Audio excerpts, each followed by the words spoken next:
Alors bonjour, bienvenue sur la magie des étampes. Je vous propose aujourd'hui cette carte pure et simple dans le sens que c'est ce que j'appelle une carte pure et simple, c'est une one layer card, donc une carte qui a seulement une épaisseur. Ça implique presque tout le temps des techniques de masquage. Donc ça c'est un modèle ici qui a été rejeté dans mon cours de cartes pure et simple 5.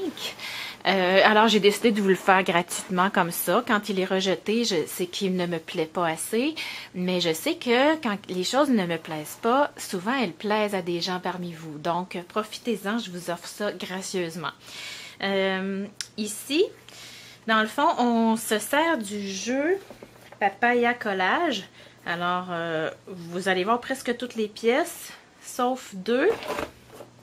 Donc, une ici et il y a un beau papillon également. C'est une carte d'anniversaire. Alors, je me disais, ça, on s'en sert presque jamais, le petit chapeau de fête. J'aurais aimé ça le mettre à mon oiseau. Mais j'ai pas calculé assez d'espace. Mon vœu est trop bas. Donc, peut-être que je vais choisir de le mettre pour que ça fasse un petit peu rigolo. Et ça va être un peu spécial avec un style un petit peu plus classique comme ça. Je vais voir si ça s'y prête ou non. Le jeu vient de Une pensée pour ta fête.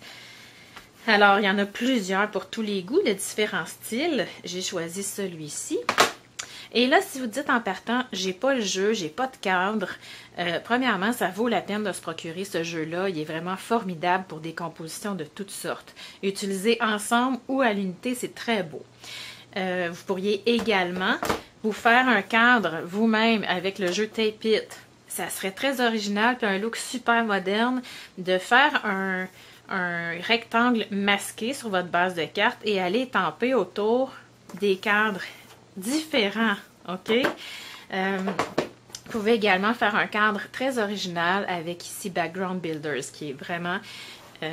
moi, je ne l'ai pas assez utilisé encore parce que j'ai trop de jeux d'étampes, mais c'est vraiment un jeu génial pour ça. Alors, on y va avec une palette un petit peu plus dynamique que ce que j'offre d'habitude dans ce style de jeu d'étampes-là. Alors, j'ai choisi, j'ai mis de côté mon verre olive que je prends tout le temps pour prendre fil de chlorophylle. On va avoir également ocre roussillon et muse de minuit. On va avoir utilisé une éponge pour chacun. Là, j'ai pas mes éponges Stampin' Up, j'en ai tellement pris. J'ai monté beaucoup de cours de vidéos pour des cours en ligne ces jours-ci. Donc, je me suis rabattue sur une éponge à nettoyage que j'ai coupée, imaginez. Elle était neuve, là, mais bon, c'est pas l'idéal, mais ça fait quand même. Autre couleur, j'ai pas besoin du couleur café, mais je répète deux couleurs que j'ai choisies. Écoutez, c'est tellement simple. On va commencer par aller étamper notre cadre. Et je pourrais me faire un masque et le laisser en permanence dans mon boîtier d'étampes. Comme ça, je n'aurai jamais à tout le temps superposer plein de post-it comme je vais faire aujourd'hui. Mais c'est comme quelque chose qui ne me dérange pas vraiment. J'ai choisi de le mettre de côté parce qu'on le voit presque tout le temps en ligne droite. Je me suis dit, oh, on va faire changement. Et là, je vais venir étamper. C'est pas tout à fait sec, là. Je cache tout simplement et je vais ancrer à répétition mon feuillage pour avoir des variantes. Et notez une chose, quand on étampe, que ça déborde et que ça va à côté, oui, ça affecte. Il y a des endroits qui a plus d'encre que non. Il y en a que ça dérange beaucoup. Moi, je trouve ici que ça fait original. Vous allez le voir plus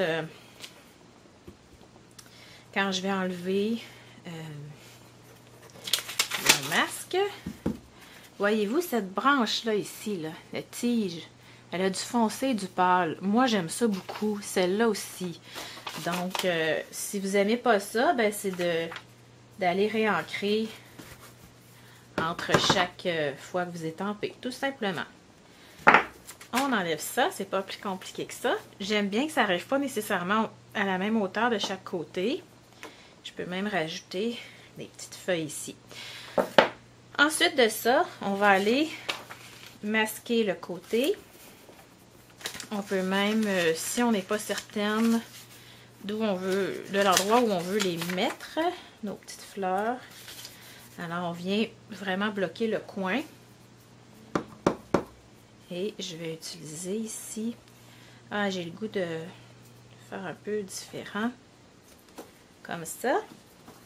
Et puis...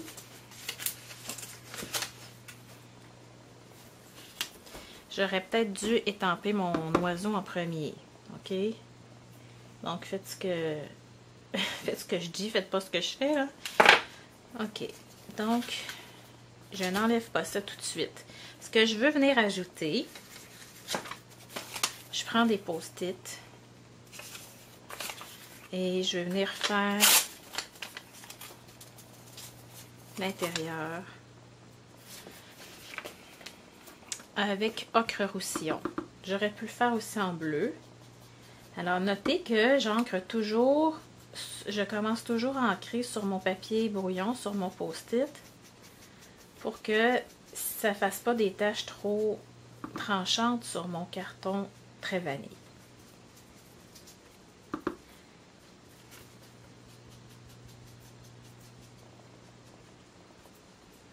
Alors, on y va à notre goût.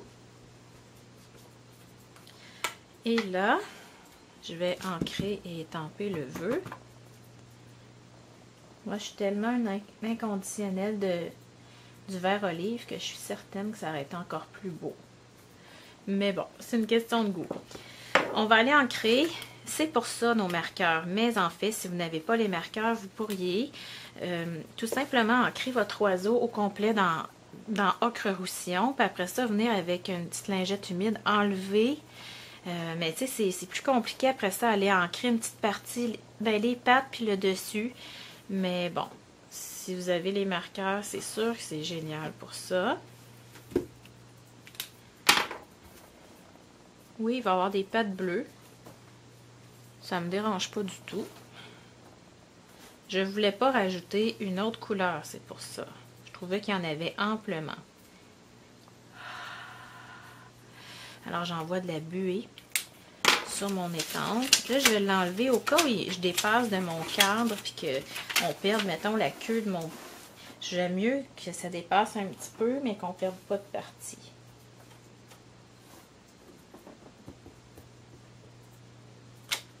Alors, voilà. Là, je vais vraiment me poser la question, est-ce que je veux lui mettre un chapeau? J'aurais pu le faire en... On va voir ce que ça donne. Je suis pas certaine. Mais ça serait vraiment rigolo, par exemple, si je veux faire une surprise à quelqu'un. Oh, on va le placer dessus, là. Ça va être... ça va sortir de l'ordinaire, comme on dit. Et on vient lui placer sur la tête. J'aurais pu le faire en dimension également. Donc, c'est déjà presque fini. Vous pourriez... Je vais faire comme dans mon cours de cartes pure et simple. Vous pourriez arrêter là. Elle serait très jolie. Vous pourriez également choisir de prendre votre crayon de colle 2 usages et venir placer un petit trait sur le contour. Bon, je viens de faire dépasser. Si votre encre n'est pas tout à fait sèche, ça peut délaver comme je viens de faire avec le bleu. OK? Alors, on fait attention à ça. Vous n'êtes pas pressé chez vous, donc faites attention. On saupoudre de brillant. Oh, ça revole partout, hein? OK. Et puis, là, on pourrait encore là arrêter là. Ce que je vous propose, ça va être de rajouter un petit ruban. Et je vous montre mon truc. Il y a quelque chose que j'ai oublié de faire, hein? Je pense que vous avez dit, vous êtes peut-être dit, elle a oublié de faire l'ancrage à l'éponge. Voyez la différence? Mais je vous dirais que moi, je suis très minimaliste et j'aime quasiment mieux quand il n'y en a pas. On ne le fera pas. De toute façon, vous savez comment ça se fait. On va aller rajouter. Ici, j'avais pris du ruban naturel. Je vais fouiller dans mes boutons design neutre que j'aime particulièrement parce qu'ils ont un côté très lisse, mais ils ont un côté texturé également. Et j'ai choisi ici pour faire changement du ruban taffetas très vanille. Le truc là, on fait la boucle du cancer tout simplement. On vient joindre les deux parties.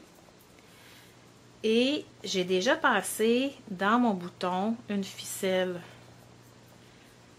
Donc, une ficelle de lin. J'en ai pas coupé très très long. On va simplement faire un double nœud. Et ça va donner la forme à notre boucle. Donc, celles qui n'aiment pas faire des boucles, je trouve que ça, c'est un bon compromis. Puis ça fait original aussi avec le petit bouton.